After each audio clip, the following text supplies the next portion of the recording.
جبکہ آپ مسلمانوں کو تیار کر رہے تھے مقاعد للقتال، مورچوں پر بٹھا کر جنگ کے لیے۔ واللہ سمیع علیم، اور اللہ تبارک و تعالیٰ سننے والا جاننے والا ہے۔ اذ ہمت طائفتان منکم، جب تم میں سے دو گروہ بزدلی پر تیار ہو گئے، ان تفشلا، کہ وہ بزدلی کریں، واللہ ولیہما، حالانکہ اللہ تبارک و تعالیٰ ان کا مددگار تھا، وعلی اللہ فلیتوکل المؤمنون، اور مومنوں کو اللہ پر ہی بھروسہ کرنا چاہیے۔ وَلَقَدْ نَصَرَكُمُ اللَّهُ بِبَدْرٍ، اور بے شک اللہ نے بدر میں تمہاری مدد کی، وَأَنْتُمْ أَذِلَّةٌ، حالانکہ تم کمزور تھے، فَاتَّقُوا اللَّهَ لَعَلَّكُمْ تَشْكُرُونَ، تو اللہ سے ڈرتے رہو تاکہ تم شکر گزار ہو جاؤ۔ یہاں ان آیت مبارکہ میں غزوہ بدر کی ابتدا، غزوہ بدر میں نبی کریم علیہ الصلوۃ والسلام کا مسلمانوں کو تیار کرنا، اور پھر غزوہ احد کا ذکر ہے کہ غزوہ احد میں کس طرح مسلمانوں سے، جب صحابہ کرام سے نبی کریم علیہ الصلوۃ والسلام نے مشورہ طلب کیا، یعنی غزوہ بدر 2 ہجری میں ہوا کہ جس میں مسلمانوں کو اللہ نے فتح عطا فرمائی، اور اس سے اگلے سال ہی مکہ کے کفار نے، مکہ کے کافروں نے بدر میں اپنی ہار کا بدلہ لینے کے لیے احد میں مسلمانوں سے ایک مرتبہ پھر سے جنگ کی۔ غزوہ بدر میں جس قدر مسلمانوں نے جان نثاری کا مظاہرہ کیا، غزوہ احد میں اس سے زیادہ جان نثاری کے واقعات سامنے آئے۔ لیکن یہ یاد رکھیں کہ کسی بھی طور پر یہ لازم نہیں ہے کہ اللہ کے پیغمبر ہونے کی دلیل یہ ہو کہ ہر میدان میں فتح قدم چومے۔ اللہ کا پیغمبر ہونے کی دلیل ہرگز یہ نہیں ہے کہ کسی میدان میں وقتی طور پر شکست یا پیچھے نہ ہٹنا پڑے، بلکہ اللہ کا پیغمبر اور حق پر ہونے کی دلیل یہی ہے کہ کبھی فتح قدم چومتی ہے، اور کبھی حکمت کے پیش نظر پیچھے ہٹنا ہوتا ہے، اور کبھی وقتی طور پر نقصان بھی برداشت کرنا پڑتا ہے۔ اور یہ ہمیں مسلمانوں کی تاریخ اور بالکل ابتدائی تاریخ ہمیں واضح طور پر بتاتی ہے کہ بدر میں جس طرح شاندار قسم کی فتح اللہ نے مسلمانوں کو عطا فرمائی کہ 70 کفار قتل کیے گئے، جن میں کافروں کے بڑے بڑے سردار قتل ہوئے، اور وہ سردار قتل ہوئے کہ جن کے بغیر کفار مکہ کسی بھی طور پر مکہ میں کفار کی فلاح و بہبود کا تصور بھی نہیں کر سکتے تھے، جس میں عتبہ شیبہ جیسے اور ابو جہل جیسے بڑے سردار کہ جو اپنے آپ کو مکہ کے کفار کا نمائندہ بلکہ سردار سمجھا کرتے تھے، اور انہیں سرداری کا اعزاز حاصل تھا، ایسے لوگ نہایت ذلت کے ساتھ مقام بدر میں قتل کیے گئے۔ 70 کفار قتل ہوئے، اور 70 کفار مسلمانوں کے ہاتھوں گرفتار ہوئے۔ یہ وہ تاریخی فتح تھی کہ جو اللہ تبارک و تعالیٰ نے مسلمانوں کو اس وقت عطا فرمائی کہ جب کل مسلمانوں کی تعداد تقریباً میدان بدر میں اتر چکی تھی، اور اگر ان کو ہزیمت ہو جاتی، ان کو کسی بھی طور پر شکست ہو جاتی، یہ سارے شہید ہو جاتے، تو شاید اسلام کا نام و نشان دنیا سے مٹ جاتا۔ لیکن چونکہ اسلام نے باقی رہنا تھا، تو 313 ہمیں 1000 پر بھاری پڑتے ہوئے نظر آئے۔ اس کے پیچھے اللہ کی کیا مدد تھی، اللہ تبارک و تعالیٰ نے کس طرح ان مسلمانوں کی مدد فرمائی، کس طرح اللہ تبارک و تعالیٰ نے ان کی حوصلہ افزائی فرمائی، اس میں سے کچھ باتیں گزشتہ درس میں آپ کے سامنے گزر چکی کہ جب وہ جاسوس رات کے وقت میں انہیں دیکھنے آیا تو اسے اللہ تبارک و تعالیٰ نے مسلمانوں کی تعداد 2 گنا بلکہ 3 گنا دکھائی، جس کی وجہ سے ان کے دلوں میں مسلمانوں کا رعب پیدا ہوا۔ مسلمان ریتیلی زمین پر تھے، پاؤں دھنس جاتے تھے، رب کائنات نے بارش نازل فرمائی جس سے مسلمانوں کی ریتیلی زمین سخت ہو گئی، اور کفار کی جو پتھریلی زمین تھی اس میں کیچڑ پیدا ہو گئی، اور ان کے لیے موومنٹ کرنا مشکل ہو گیا۔ تو یہ وہ رب کائنات کی مدد تھی۔ باقی آگے اگلی آیات میں اللہ تبارک و تعالیٰ نے جس مدد کا ذکر فرمایا وہ بھی آپ سماعت کریں گے، لیکن اس سے پہلے یہ سمجھ لیجیے کہ یہاں غزوہ احد کا جو ذکر کیا گیا کہ تم میں سے 2 گروہ بزدلی پر آمادہ ہوئے، تو یہ دراصل 2 گروہ نہیں تھے بلکہ 3 تھے، جن میں سے ایک عبداللہ ابن ابی یعنی رئیس المنافقین اس کا گروہ تھا، اور 2 انصار میں سے 2 قبیلے تھے کہ جو اس بات پر آمادہ ہوئے کہ ہم واپس پلٹ جاتے ہیں اور ان سے مقابلہ کرنا ہماری استطاعت میں نہیں۔ یہ وہ لوگ تھے کہ جو نئے نئے مسلمان ہوئے تھے، بدر میں شریک نہیں ہوئے تھے، اور غزوہ احد میں پہلی دفعہ دشمن کا مقابلہ کر رہے تھے، تو وقتی طور پر گھبراہٹ ان کے دلوں پر طاری ضرور ہوئی، لیکن جب عبداللہ ابن ابی نے نبی کریم علیہ الصلوۃ والسلام کو جب دیگر صحابہ نے مشورہ دیا، بالخصوص نوجوان جو صحابہ تھے انہوں نے حضور کو مشورہ دیا غزوہ احد میں کہ ہم میدان میں اتر کر ان کفار کا مقابلہ کریں گے۔ ایک سال میں کفار بڑی بھرپور تیاری کے ساتھ آئے تھے، اور ان کی تیاری کا عالم یہ تھا کہ انہوں نے غزوہ بدر کے بعد اپنا ایک تجارتی قافلہ بھیجا، اور اس تجارتی قافلے میں یہ اعلان کیا گیا کہ جس کے پاس مکہ میں اگر سونے کی ایک ڈلی بھی موجود ہے تو وہ بھی اس میں انویسٹ کرے، اور اپنا جو اصل مال ہے وہ واپس اسے مل جائے گا، لیکن جو بھی منافع ہوگا اس سے تلواریں خریدی جائیں گی جو مسلمانوں کے خلاف جنگ میں استعمال ہوں گی۔ اس قدر زور و شور کے ساتھ پورا سال تیاری کی گئی، اور اب مقام احد پر جب آمنا سامنا ہوا تو حضور نے ان سے صحابہ کرام سے مشورہ دیا،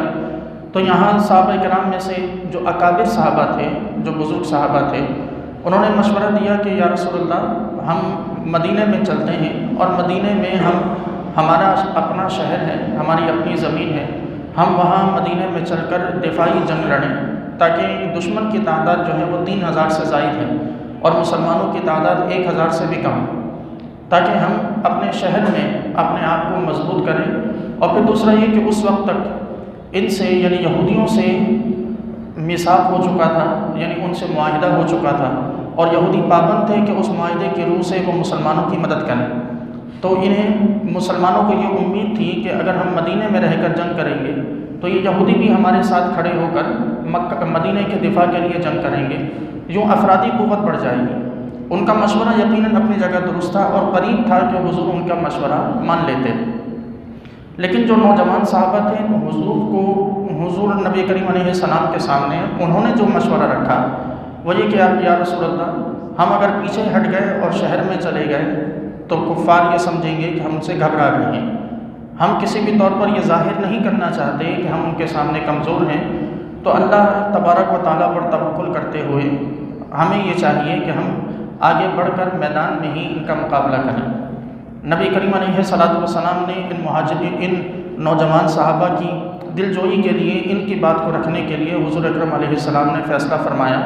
کہ میدان احد میں ہی ان کفار کا مقابلہ ہوگا۔ اور پھر نبی کریم علیہ الصلوۃ والسلام سب سے پہلے آپ علیہ الصلوۃ والسلام خود اسلحہ باندھ کر حضور اپنے خیمے سے باہر تشریف لائے۔ جب حضور کی تیاری کو ان صحابہ نے دیکھا، یعنی ان نوجوانوں نے دیکھا،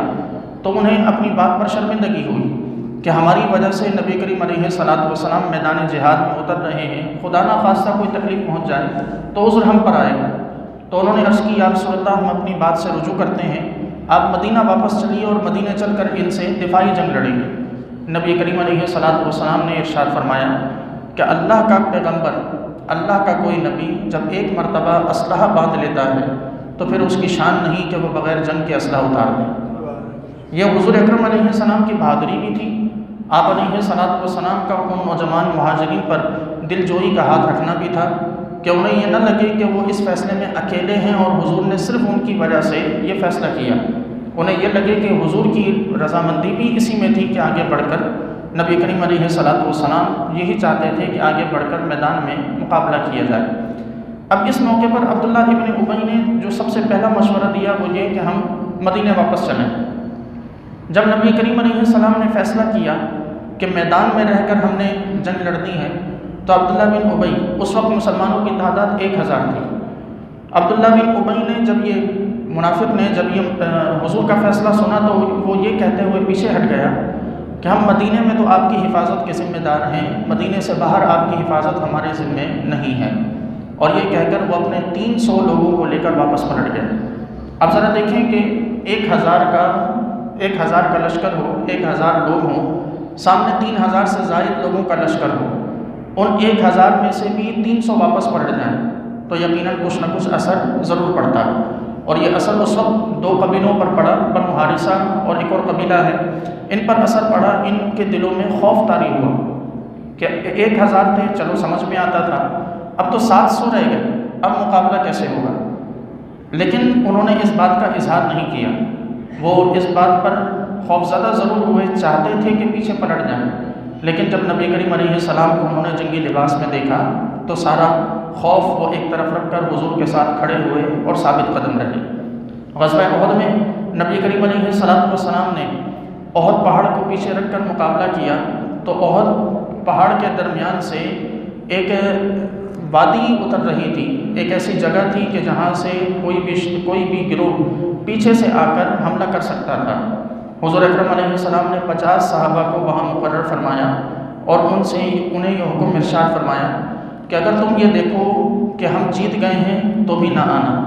اور اگر تم یہ دیکھو کہ مشرکین ہم پر غالب آ گئے ہیں، ہم خطرے میں ہیں، تو بھی اس جگہ کو چھوڑ کر ہماری مدد کے لیے اس جگہ کو چھوڑ کر مت آنا، جب تک میں حکم نہ دوں اس جگہ سے نہ ہلنا، کیونکہ حضور جانتے تھے کہ اگر کفار کو موقع مل گیا اس جگہ سے آنے کا تو مسلمانوں کو بڑا نقصان ہوگا۔ اور وہی ہوا کہ ان صحابہ کرام رضوان اللہ تعالیٰ علیہم اجمعین نے جو یہاں مامور تھے 50 صحابہ، یہ 50 جب ابتداءً مسلمانوں کو فتح نصیب ہو رہی تھی، مسلمان کامیاب ہو رہے تھے، انہوں نے سمجھا کہ جنگ ختم ہو چکی۔ اب حضور کا حکم تو یہ تھا کہ جنگ کے دوران یہاں سے نہ ہٹنا، یہاں سے ہلنا نہیں۔ اب جنگ چونکہ ختم ہو چکی ہے تو اب یہاں رکنے کی ضرورت نہیں۔ انہوں نے یہ سمجھا اور وہ جگہ چھوڑی، اور اس وقت حضرت خالد بن ولید مسلمان نہیں ہوئے تھے اور مکہ کے پورے لشکر کی کمان حضرت خالد بن ولید فرما رہے تھے۔ انہوں نے جب دیکھا کہ وہ درہ خالی ہے، وہ جگہ خالی ہے، انہوں نے اپنے ساتھیوں کو جو مکہ کی طرف بھاگ رہے تھے میدان چھوڑ کر اپنی ہار کی وجہ سے، انہیں پھر سے جمع کیا اور اس درے سے نکل کر مسلمانوں پر حملہ کیا۔ وہ 50 کے 50 وہیں پر شہید ہو گئے، اور اس کے بعد وہاں سے آگے بڑھ کر انہوں نے مسلمانوں پر جب پیچھے سے آ کر حملہ کیا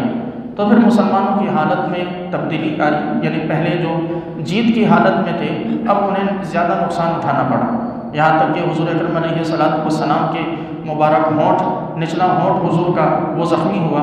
حضور اکرم علیہ السلام کے دندان مبارک کا ایک حصہ وہ حضور کے دندان مبارک سے جدا ہوا۔ آپ علیہ السلام کی حفاظت کرتے ہوئے کئی صحابہ نے اپنے ہاتھوں کو آگے رکھ کر اپنے ہاتھوں پر تلواریں اور تیروں کو روکا۔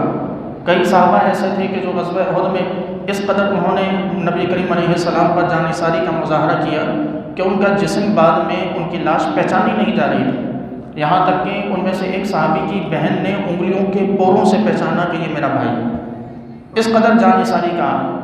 اور یہ ایسا نہیں تھا کہ کوئی یہ سمجھے کہ مسلمان معاذ اللہ لوٹ مار کے پیچھے لگے اور اپنے نبی کو چھوڑ دیا۔ اپنے نبی کو کسی نے نہیں چھوڑا تھا، اپنے نبی کو کسی بھی لمحے کے لیے اپنے نبی سے غافل نہیں ہوئے، یہاں تک کہ حضرت ابو طلحہ مسلمانوں میں سب سے زیادہ تیر اندازی کے ماہر تھے۔ حضور اکرم علیہ السلام جس کو اپنے پاس سے گزرتا دیکھتے اسے فرماتے کہ اپنے تیر ابو طلحہ کو دے دو، یہ ان کی جانثاری کا عالم تھا۔ حضرت سعد بن ابی وقاص نبی کریم علیہ السلام کی حفاظت پر تھے، حضور اکرم علیہ السلام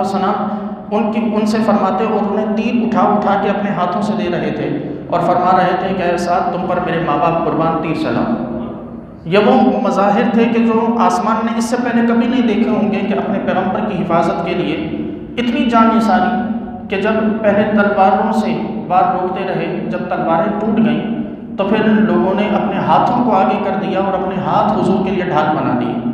تیر حضور کی جانب آتا، حضور تک نہ پہنچ پاتا، کوئی نہ کوئی صحابی یا اپنے سینے پر اس تیر کو لے لیتا یا اپنے ہاتھوں پر اس تیر کو روک لیتا۔ یہ جانثاری کے عالم آپ کو غزوہ احد میں پڑھنے کو ملیں گے، اور یہ ہمارے یہاں ایک غلط تصور قائم کیا گیا کہ غزوہ احد میں مسلمانوں کو ہار ہوئی۔ بظاہر ہار ضرور تھی، لیکن چشم فلک نے اس سے بڑی جیت کبھی نہیں دیکھی ہوگی کہ مسلمانوں نے دنیا کو بتایا کہ ان کے نزدیک حضور کی اہمیت کیا ہے۔ وہ اپنی جانوں پر کھیل کر، اپنی جانیں قربان کر کے وہ حضور کی حفاظت کرنا جانتے ہیں۔ یہ وہ واحد چیز تھی کہ جس نے مسلمانوں کی رعب کو بعد میں آنے والی جنگوں میں کفار پر قائم کیا، ورنہ غزوہ بدر میں تو یہ طے تھا، اور غزوہ بدر میں ایسی کوئی بات یا ایسا کوئی جانثاری کا اس قسم کا کوئی واقعہ پیش نہیں آیا، کیونکہ حضور نبی کریم علیہ السلام آپ علیہ السلام خیمے میں موجود رہے، حضرت ابوبکر ان کی حفاظت کرتے رہے۔ تو اس قسم کا مظاہرہ صرف آپ کو غزوہ بدر میں ملے گا کہ جہاں نبی کریم علیہ السلام کی حفاظت کے لیے مومنین نے، صحابہ کرام نے اپنی جانوں کو قربان کیا۔ پھر یہاں ان مسلمانوں کی ایک بڑی تعداد شہید ہوئی، جن میں حضرت امیر حمزہ رضی اللہ تعالیٰ عنہ جیسی ہستی کہ جنہیں شہید کیا گیا، اور بعد میں پھر ان مسلمانوں کی جو شہید کیے گئے کفار نے اپنے بغض کی وجہ سے ان کے جسموں کو بھی سلامت نہیں چھوڑا، ان کے اعضاء کاٹے گئے، یہاں تک کہ ہندہ نے جو بعد میں اسلام لے کر آئیں اور حضور نے معاف فرمایا، یہ حضرت ہندہ حضرت امیر حمزہ رضی اللہ تعالیٰ عنہ کے پاس آئی، وہ شہید ہو چکے تھے، ان کے پیٹ کو چیر کر اس میں سے کلیجہ نکالا اور اسے چبا کر نگلنے کی کوشش کی، جب نگل نہ سکی تو اسے تھوک دیا۔ اور اس قسم کے دیگر بہت سے مسلمان ایسے تھے کہ جن کے جسمانی اعضاء کاٹے گئے، ناک کان آنکھیں کاٹنا، یہ یوں سمجھ لیجئے کہ ایک ڈھیر تھا کہ جو ان مسلمانوں کی لاشوں کی بے حرمتی سے جمع کیا گیا۔ نبی کریم علیہ السلام نے ان تمام مسلمانوں کو، آپ علیہ السلام نے ان کی تدفین فرمائی، اور ہر سال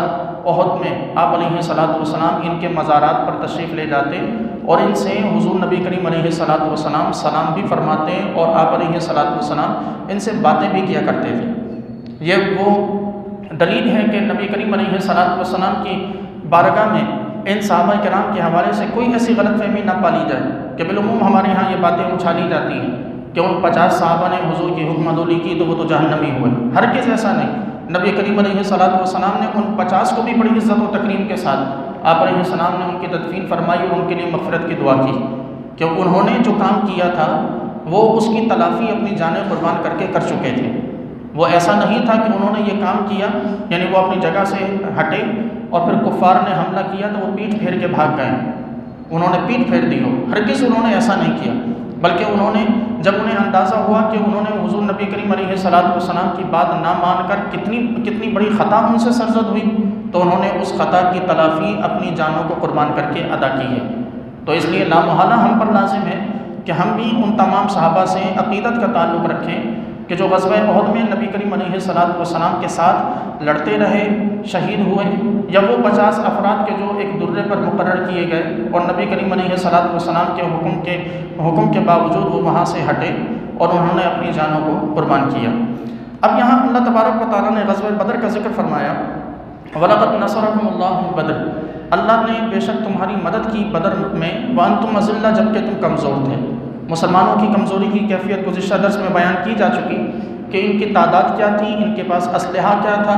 یہ کتنے ان کے پاس گھوڑے، اونٹ اور تلواروں کی تعداد کیا تھی، اور ان کے مقابلے میں کفار کی تعداد اور کفار کا معاملہ کیا تھا۔ اور پھر دوسرا یہ کہ مومن اپنے آپ کو کمزور سمجھیں یا نہ سمجھیں، کفار کی نظر میں تو یہ کمزور تھے اور کفار کی نظر میں ان کے پاس کچھ بھی نہ تھا، بڑا آسان تھا کافروں کے لیے دین کا نام و نشان مٹانا، اور وہ یہی عزم کر کے آئے تھے کہ یہ تو صرف 313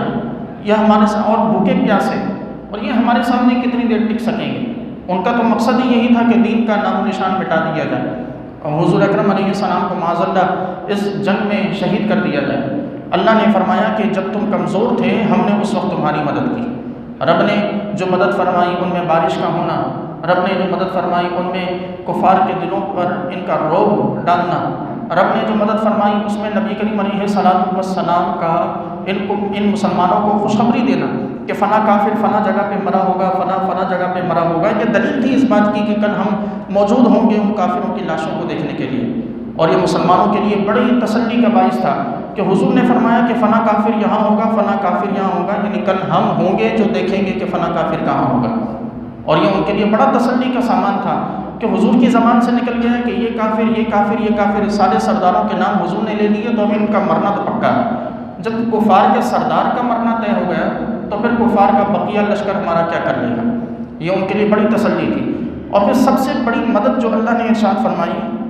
اللہ تبارک و تعالیٰ نے فرمائی، وہ اللہ تعالیٰ نے آگے ارشاد فرمایا، اذ تقول للمؤمنین ان یکفیکم ان یمدکم ربکم بثلاثۃ آلاف من الملائکہ۔ اے رسول مکرم آپ یاد کیجئے کہ جب آپ مومنوں سے فرما رہے تھے کہ کیا تمہارے لیے کافی نہیں ہے کہ تمہارا رب 3000 نازل کیے ہوئے فرشتوں سے تمہاری مدد کرے؟ کیا یہ تمہارے لیے کافی نہیں کہ 3000 اتارے گئے فرشتے تمہاری مدد کریں؟ بلا، پھر آپ نے یہ بھی فرمایا کہ بلا، بلکہ ان تصبروا وتتقوا، اگر تم صبر کرتے رہو اور اللہ سے ڈرتے رہو، وَيَأْتُوكُم مِّن فَوْرِهِمْ، اور دشمن اس حال میں تم پر چڑھائی کر دیں، ھذا یمددکم ربکم بخمسۃ آلاف من الملائکۃ مسومین، تو تمہارا رب تمہاری مدد 3000 سے بلکہ 5000 فرشتوں کے ذریعے فرمائے گا۔ یہ نبی کریم علیہ السلام کے الفاظ کے ذریعے اللہ تبارک و تعالیٰ مسلمانوں کو تسلی دے رہا ہے کہ اگر مسلمان صرف بدر تک یہ مدد محدود نہیں ہے، مسلمان اللہ سے ڈرتے رہیں اور صبر کرتے رہیں، اس کے احکام پر صبر کرتے رہیں، اللہ کا تقوی ان کے دلوں میں ہو اور دشمن ان پر اچانک چڑھائی کر دے تو اللہ تعالیٰ 5000 فرشتوں کے ذریعے مدد فرماتا ہے۔ اور یہ مظاہر ہم اور آپ اگر 1965 کی جنگ کو دیکھیں تو واضح طور پر یہ ملاحظہ کیے گئے ہیں اور یہ دیکھا گیا ہے کہ رب کائنات نے کس طرح 1965 کی جنگ میں کہ جب دشمن نے اچانک حملہ کیا تو اللہ تبارک و تعالیٰ نے کس طرح ان لوگوں کے فرشتوں کے ذریعے اور بزرگان دین نے کس طرح اس ملک کی حفاظت میں اپنا کردار ادا کیا۔ یہ کبھی بھی فراموش نہیں کیے جا سکتے وہ واقعات کہ جو اس وقت کے عینی شاہدین نے اپنی آنکھوں سے دیکھے ہوئے واقعات کو بیان کیا اور آج ہماری کتابوں میں، ہماری تاریخ میں وہ واقعات بڑے سنہرے الفاظ میں موجود ہیں۔ تو نبی کریم علیہ الصلوۃ والسلام کو رب کائنات کا یہ فرمانا، اللہ تبارک و تعالیٰ فرما رہا ہے کہ 3000 فرشتوں کے ذریعے آپ مسلمانوں سے کہہ رہے تھے کہ 3000 فرشتوں کے ذریعے اللہ مدد کرے گا۔ اب سوال یہ ہے کہ 3000 فرشتے کیوں اتارے گئے؟ پوری دنیا کی بربادی کے لیے، پوری دنیا کو تباہ کرنے کے لیے اللہ کا ایک فرشتہ بھی کافی ہے۔ حضرت جبریل علیہ السلام نے قوم شعیب یعنی حضرت شعیب علیہ السلام کی قوم جو مدائن میں تھی، شعیب علیہ السلام کی اس پوری قوم کو حضرت جبریل علیہ السلام نے اپنے ایک پر پہ اٹھا کے آسمان کی طرف اٹھا کے زمین پہ مار کے پوری قوم کو تباہ کر دیا۔ جب ایک پر کی مار ہے پوری ایک قوم تو پوری دنیا بھی تباہ کی جا سکتی تھی ایک فرشتے کے ذریعے۔ رب کائنات نے 3000 فرشتے کیوں اتارے اور ان 3000 فرشتوں کے اتارنے کا مقصد کیا تھا؟ مدد تو ایک فرشتے کے ذریعے بھی ہو سکتی تھی اور مدد یہ بھی ہو سکتی تھی کہ وہ ایک فرشتہ آتا ہے، اپنا پر مارتا اور پورے کا پورا کفار کا لشکر تباہ ہو جاتا۔ اللہ نے یہ مدد کیوں فرمائی کہ ملائکہ پیچھے رہیں اور مسلمان آگے جنگ کرتے رہیں، مسلمانوں میں سے شہید بھی ہوں، مسلمانوں میں زخمی بھی ہوں، ورنہ رب چاہتا تو فرشتوں کے ذریعے ہی پورے لشکر کو تباہ کر دیتا، پورا کفار کا لشکر تباہ و برباد ہو جاتا۔ اس میں حکمت ہے، اس میں حکمت یہ ہے کہ اگر مسلمان جنگ میں نہ اترتے اور فرشتوں کے ذریعے جنگ جتوا دی جاتی تو مسلمان ہمیشہ یہ آرزو کرتے کہ ہمیں کسی میدان جنگ میں اترنا نہ پڑے اور فرشتے اتریں اور ہماری طرف سے فرشتے آ کر جہاد کریں۔ مسلمانوں کے دلوں میں جہاد کی اہمیت نہ پیدا ہوتی، مسلمان ہمیشہ آسمان کی طرف نظر اٹھا کر فرشتوں کی مدد کو ہی دیکھتا رہتا، خود کبھی تیار نہ ہوتا، خود کبھی جہاد میں عملاً نہ اترتا، بلکہ وہ ہمیشہ میدان جہاد کا ماحول تیار کر کے آسمان کی طرف تکتا کہ ابھی آسمان سے فرشتے اتریں گے اور کفار کو تباہ کر دیں گے۔ اللہ نے یہ نہیں فرمایا کہ ایک فرشتے کے ذریعے پورے لشکر کو تباہ کر دیتا۔ رب کائنات نے مسلمانوں کو آگے رکھا، مسلمانوں نے جہاد کیا تاکہ کل کو تاریخ بھی یہ نہ کہے کہ یہ مسلمانوں اور کفار کی جنگ تھوڑی تھی، یہ تو فرشتوں کی اور کفار کی جنگ تھی، اس میں مسلمانوں کا کیا کمال۔ یہ سارا کریڈٹ مسلمانوں کو دلوانا تھا، مسلمانوں کے جذبہ جہاد کو بھارنا تھا، بعد میں آنے والوں کے ذریعے ان مسلمانوں کی جان نثاری کے مظاہر ان کے سامنے رکھنے تھے، مثالیں رکھنی تھی کہ انتہائی کمزوری کے عالم میں بھی 313 لڑکھڑائے نہیں، پیچھے نہیں ہٹے۔ اور یہی وہ آج بھی اگر ہم ان کی تعریف کر رہے ہیں تو اسی بنیاد پر کر رہے ہیں کہ وہ 313 تھے، 1000 کو دیکھ کے گھبرائے نہیں، وہ ڈرے نہیں، پیچھے نہیں پلٹے، بلکہ انہوں نے اللہ کے دین کی خاطر، حضور کی نام کی خاطر، حضور کی ناموس کی خاطر وہ 313 ہو کر بھی 1000 کے لشکر سے بھڑ گئے اور انہیں پھر اللہ تبارک و تعالیٰ نے اپنی مدد کے ذریعے، اب ظاہر ہے کہ جس کے نام پر جنگ کی جائے وہ مدد ضرور کرتا ہے، جس کے دین کی خاطر جنگ کی جائے وہ کیسے مدد نہ کرے۔ جب ایک عام کوئی شخص، کوئی عام ملک کسی دوسرے ملک کی سپورٹ سے جنگ میں اترتا ہے تو اور وہ کمزور پڑنے لگے تو پیچھے جو سپورٹ کرنے والا ہوتا ہے وہ مدد کو ضرور اترتا ہے، یہ تو عام دنیا کا قانون ہے۔ تو جو رب کی سپورٹ سے میدان جنگ میں اترتے ہوں، اللہ ان کی مدد کیسے نہ فرمائے؟ تو رب ان کی مدد ضرور فرماتا ہے، اور یہ اللہ تبارک و تعالیٰ نے غزوہ بدر میں پوری دنیا کو، پورے کفار کو دکھلایا۔ اب رہی بات کہ 3000 کیوں بھیجے گئے، کم کیوں نہیں تھے، یعنی ایک کیوں نہیں تھا، 3000 کیوں تھے؟ اس کی وجہ یہ ہے کہ کہیں مسلمانوں کو یہ احساس نہ ہو کہ اللہ نے بھیجا بھی فرشتہ تو صرف ایک، یعنی اس وقت مسلمان نئے مسلمان ہوئے تھے، اسلام ابتدائی دور میں تھا، ایمانیات اس قدر مضبوط نہیں تھی، لیکن ان جو موجود تھے ان کا ایمان اللہ اور اس کے رسول پر تو پختہ تھا، اللہ اس کے رسول کی ذات پر اور اسلامی تعلیمات پر ایمان ضرور پختہ تھا، لیکن کہیں ان میں سے کوئی تازہ مسلمان ہونے والا یہ اس وہم میں نہ مبتلا ہو جائے کہ رب نے ایک فرشتے کے ذریعے مدد کی، اللہ نے ایک فرشتہ اتارا۔ رب نے ارشاد فرمایا گویا کہ اللہ تبارک و تعالیٰ نے یوں ارشاد فرمایا کہ اے لوگوں، اگر تم ہمارے دین کی خاطر میدان جہاد میں اترتے ہو تو ہم تو ایک سے بھی تباہ کر سکتے تھے، لیکن پھر تم ہماری نظر میں اتنے محبوب ہو جاتے ہو کہ ہم اپنے 3000 فرشتے تمہاری مدد کے لیے اتار دیتے ہیں۔ یہ وہ مسلمانوں کی ڈھارس بندھانے کے لیے، مسلمانوں کے دلوں کو بڑا کرنے کے لیے، مسلمانوں کے دلوں میں اطمینان کو اتارنے کے لیے 3000 فرشتے اتارے گئے۔ اب ایک سوال یہاں کیا گیا، اور یہ سوال بالعموم پیدا ہوتا ہے کہ اگر 3000 فرشتے اترے تھے تو ان 3000 نے جنگ لڑی بھی ہے یا نہیں؟ بعض اس میں اختلاف ہے۔ بعض علماء فرماتے ہیں کہ یہ 3000 فرشتے مسلمانوں کی پشتوں پر تھے، یعنی مسلمان جنگ کر رہے تھے، یہ 3000 فرشتے پیچھے تھے، اور یہ 3000 فرشتے مسلمانوں کی مدد کے لیے دعا کر رہے تھے، اور اللہ نے ان کی دعا سے یہ مسلمانوں کو یہاں میدان بدر میں اللہ تبارک و تعالیٰ نے فتح عطا فرمائی۔ لیکن کثیر مورخین اور کثیر مفسرین اور صحابہ کرام کا کہ جو اقوال ہیں، جو احادیث ہیں غزوہ بدر کی، اس میں یہ واضح ملتا ہے کہ مسلمان کسی کی جانب کسی کافر کو قتل کرنے کے لیے تلوار اٹھاتا، اس کے تلوار مارنے سے پہلے کافر پہلے ہی زمین پر گر کے تڑپ رہا ہوتا تھا۔ مسلمان کسی کو پکڑنے کے لیے آگے بڑھتا، اس کے پکڑنے سے پہلے ہی وہ کافر پہلے سے پکڑا ہوا گرفتار آگے پڑا ہوتا۔ یہاں تک کہ ایک شخص کے جو بعد میں مسلمان ہوئے، ان کا کہنا تھا کہ غزوہ بدر میں مجھے کسی انسان نے نہیں پکڑا، مجھے کسی انسان نے گرفتار نہیں کیا، یہ گرفتار ہو کر غزوہ بدر میں مسلمانوں کے قبضے میں آئے تھے۔ کہنے لگے کہ مجھے غزوہ بدر میں کسی مسلمان نے، کسی انسان نے مجھے گرفتار نہیں کیا، بلکہ آسمان اور زمین کے درمیان ایک چتکبرا گھوڑا تھا، اس کے اوپر ایک شخص سوار تھا، اس نے وہاں سے رسہ پھینک کر مجھے اس رسے میں باندھا، اور عبد الرحمن بن عوف جب آئے تو انہوں نے مجھے گرفتار پایا۔ وہ اعلان کرتے رہے کہ لوگوں ذرا بتاؤ کہ اس بندے کو کس نے گرفتار کیا؟ کسی ایک نے بھی یہ نہیں مانا کہ اس نے مجھے گرفتار کیا۔ تو پتہ یہ چلا کہ اللہ کے فرشتے تھے کہ جو میدان جہاد میں اترے تھے، اور باقاعدہ انہوں نے میدان جہاد میں قتال بھی کیا۔ اور ایک مشہور روایت جو ہے کہ صحابہ کرام نے بار بار آواز سنی کہ اے حیزم آگے بڑھو، تو حضور نبی کریم علیہ السلام کی بارگاہ میں حاضر ہوئے، یا رسول اللہ ہمیں آوازیں سنائی دے رہی ہیں کہ کوئی شخص کہہ رہا ہے کہ اے حیزم آگے بڑھو، یہ کون ہے اور کیا چیز ہے؟ حضور نے فرمایا کہ جبریل ہیں، ان کے گھوڑے کا نام حیزم ہے، جبریل اپنے گھوڑے سے کہہ رہے ہیں کہ اے حیزم آگے بڑھو۔ اور پھر بعض لوگوں نے، کچھ احادیث ایسی بھی موجود ہیں کہ جن میں لوگوں نے یہ ندا سنی کہ اے گروہ ملائکہ تم اس طرف سے آؤ، تم دائیں طرف سے آؤ، اے گروہ ملائکہ تم بائیں طرف سے آؤ، اور کچھ کو حکم دیا جا رہا تھا کہ تم پیچھے سے آؤ۔ گویا کہ 3 اطراف سے کفار کو فرشتوں نے گھیر رکھا تھا، اور ایک طرف سے کفار کے سامنے مسلمان تھے۔ تو یہ اللہ کی مدد تھی کہ جو اللہ تبارک و تعالیٰ نے مسلمانوں کی مدد فرمائی۔ اور یہ حقیقت ہے کہ مسلمان جب کبھی بھی اللہ تبارک و تعالیٰ کی رضا کی خاطر میدان جہاد میں اترتا ہے، رب کائنات اس کی کسی نہ کسی طور پر مدد ضرور فرماتا ہے۔ اب چاہے فرشتوں کے ذریعے نہ ہوں، لیکن حالات و واقعات ضرور مدد کر جاتے ہیں،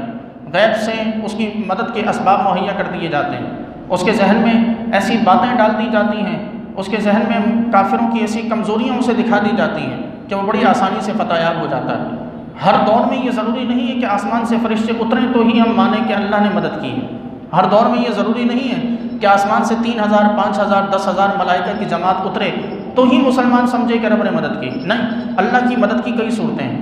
رب چاہتا، اللہ تبارک و تعالیٰ جب چاہتا ہے تو وہ مسلمانوں کی مدد کبھی فرشتوں کے ذریعے فرماتا ہے، رب چاہتا ہے کبھی وہ حالات و واقعات کے ذریعے فرماتا ہے، رب چاہتا ہے کبھی کفار کی کمزوریاں ظاہر کر کے مسلمانوں کی مدد فرماتا ہے، کبھی مسلمانوں کو کسی غیر سے طاقت دلوا کر مسلمانوں کی مدد فرماتا ہے۔ اور یہ بہت سی مثالیں ایسی موجود ہیں کہ مسلمانوں کے عین جنگ کے وقت میں مسلمانوں کو ایسی جگہ سے طاقت مل گئی، افرادی قوت اور افرادی تعداد مسلمانوں کے ساتھ شامل ہو کر میدان جہاد میں اتری کہ جس کا تصور نہیں تھا۔ بعد میں پتہ چلا کہ یہ مدد کرنے والے مسلمان بھی نہیں تھے، کافر تھے جو گزر رہے تھے، اور انہوں نے دیکھا کہ جنگ ہو رہی ہے، ایک گروہ کمزور ہے، ایک طاقتور ہے، تو انہوں نے کمزور کی مدد کر دی، اور وہ اللہ تبارک و تعالیٰ نے یوں مسلمانوں کی مدد کروا دی۔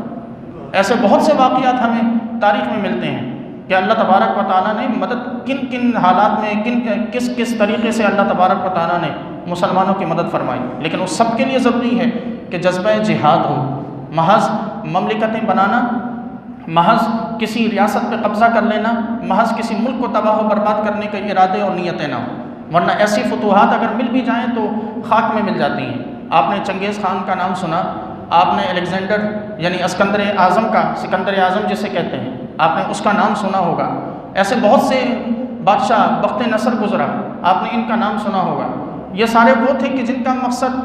صرف اور صرف دنیا میں اپنا ایک جھنڈا لہرانا تھا اور کچھ بھی نہیں، کوئی نظام نہیں، کوئی سلطنت کا نظام نہیں، کوئی دنیا میں عدل و انصاف کا قیام نہیں۔ تو نتیجہ کیا نکلا کہ جب تک یہ زندہ رہے، جیتتے رہے، جیسے ہی مرے ساری کی ساری سلطنتیں تباہ ہو گئیں، سب کچھ ختم ہو گیا۔ ان کے ورثاء آپس میں ایسے لڑ پڑے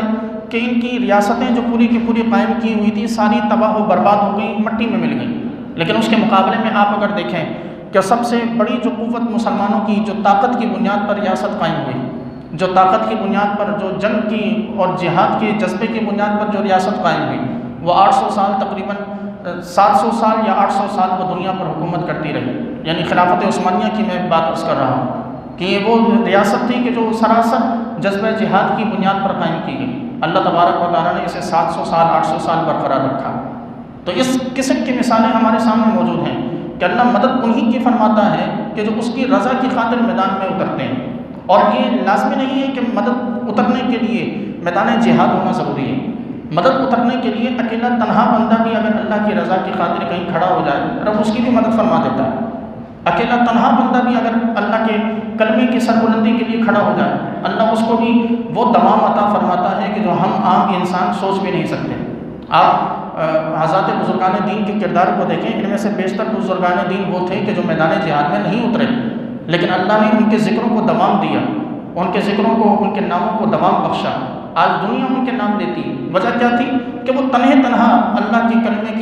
کلمے کی سربلندی کے لیے کھڑے ہوئے۔ خواجہ معین الدین چشتی اجمیری علیہ رحمہ اجمیر میں راجا کے سامنے تنہا کھڑے ہوئے اور اللہ تبارک و تعالیٰ نے انہیں دوام عطا فرمایا۔ ایسے ہی یہاں سندھ میں موجود ہمارے بزرگان دین، ہمارے اللہ تبارک و تعالیٰ کے اولیاء کرام، جن میں حضرت لال شہباز قلندر علیہ رحمہ بڑی مشہور ہستی ہیں۔ آپ اپنے وقت کے راجا کے سامنے کھڑے ہوئے، تنہا کھڑے ہوئے، صرف اللہ کے کلمے کی سربلندی کے لیے۔ رب کائنات نے انہیں ان کی مدد فرمائی اور انہیں دوام عطا فرمایا۔ یہ وہ چیزیں ہیں کہ جو انسان کو، ہمیں بالخصوص ہم مسلمانوں کو سمجھنی چاہیے۔ آپ کہ ہم اگر اکیلے ہیں لیکن مقصد اللہ کی رضا ہے تو اللہ مدد ضرور کرتا ہے۔ اگر مقصد ہمارا اللہ کے کلمے کی سربلندی ہے تو وہ تنہا نہیں چھوڑتا۔ یہ ہو نہیں سکتا کہ کوئی انسان اپنا سب کچھ رب کے لیے قربان کرے اور رب اس کی قربانی کی قدر نہ کرے۔ یہ ہو نہیں سکتا کہ بندہ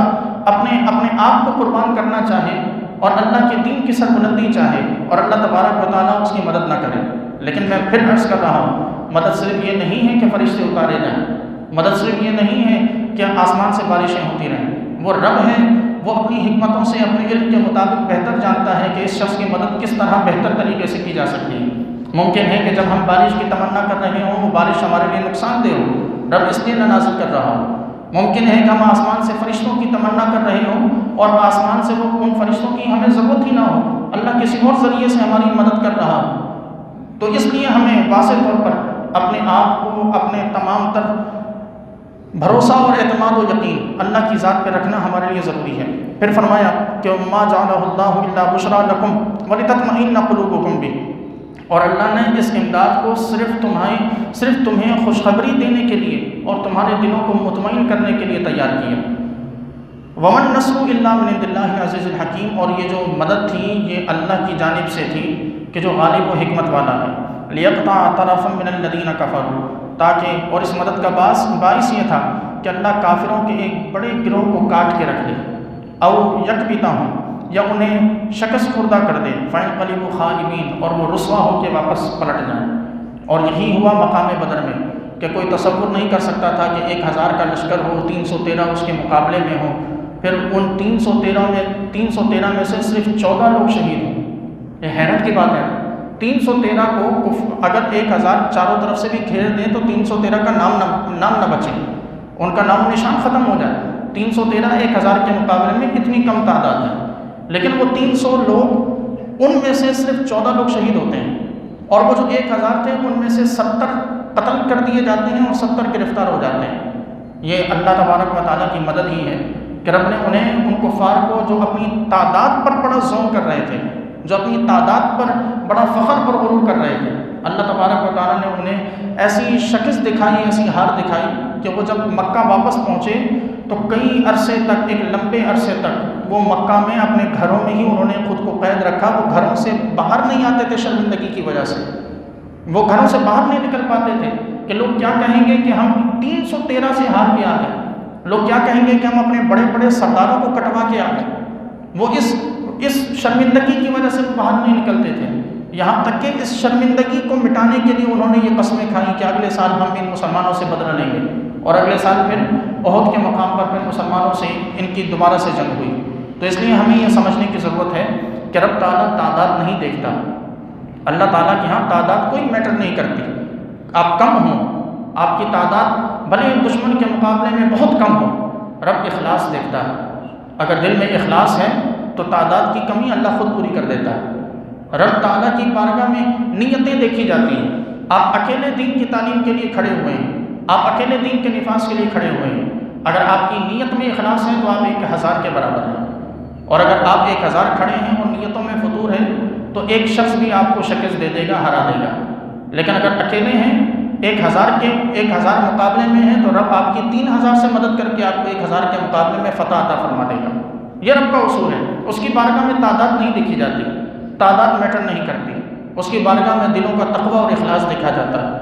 کئی کمزور جماعتیں، میں آپ کو صرف ایک مثال دے کر اجازت چاہوں گا کہ جس وقت مسلمان روم اور ایران کو فتح کر رہے تھے، اس وقت ایک صحابی غالباً حضرت مثنى بن حارثہ رضی اللہ تعالیٰ، بلکہ حضرت قنیطہ رضی اللہ تعالیٰ، عمرو بن قنیطہ رضی اللہ تعالیٰ، یہ وہ صحابی تھے کہ جو بڑے نڈر اور بڑے بہادر تھے، اور ان کا یہ اصول تھا، یہ حضرت خالد بن ولید کے ساتھ ہوتے تھے۔ حضرت خالد بن ولید رضی اللہ تعالیٰ کئی مرتبہ جنگوں میں اس انداز میں اترے کہ 10 لوگ، آپ کو بڑی حیرت ہوگی یہ سن کر، 10 لوگ حضرت خالد بن ولید کے ساتھ چنے ہوئے 10 لوگ، جن میں حضرت ابو بکر کے صاحبزادے، حضرت سیدنا ابو بکر صدیق کے صاحبزادے حضرت عبد الرحمن بن ابی بکر، اور حضرت سیدنا عمرو بن قنیطہ رضی اللہ تعالیٰ، حضرت اکرمہ بن ابی جہل، ابو جہل کے بیٹے حضرت اکرمہ بن ابی جہل، اور اس قسم کے 10 چنے ہوئے لوگ حضرت خالد بن ولید کے ساتھ، اور پھر ان 10 افراد کے مقابلے میں 10,000 تو کئی مرتبہ آئے، اور اللہ تبارک و تعالیٰ نے انہیں فتح عطا فرمائی۔ یہ روم اور ایران جیسی سپر پاورز جو قائم ہوئی ہیں، وہ مسلمانوں کی تعداد کی وجہ سے قائم نہیں ہوئی، ان کے جذبہ جہاد کی وجہ سے یہ سپر پاورز ٹوٹی ہیں اور مسلمانوں کی ریاستیں اور مسلمانوں کی سلطنتیں قائم ہوئی ہیں۔ تو اس لیے ہمیں لامحالہ یہ سمجھنے کی ضرورت ہے کہ رب کی بارگاہ میں ہمارے تقوی کی ویلیو ہے، ہمارے اخلاص کی ویلیو ہے، ہماری تعداد کی کوئی ویلیو نہیں۔ تعداد زیادہ ہو، اخلاص میں کمی ہو، اللہ تعالیٰ یہ تعداد منہ پہ مار دیتا ہے، اور تعداد کم ہو، اخلاص زیادہ ہو، رب کائنات اس اخلاص کی قدر فرما کر اپنی مدد اتار دیتا ہے۔ خالق کائنات سے دعا ہے کہ پروردگار ہم سب کو عمل کی توفیق مرحمت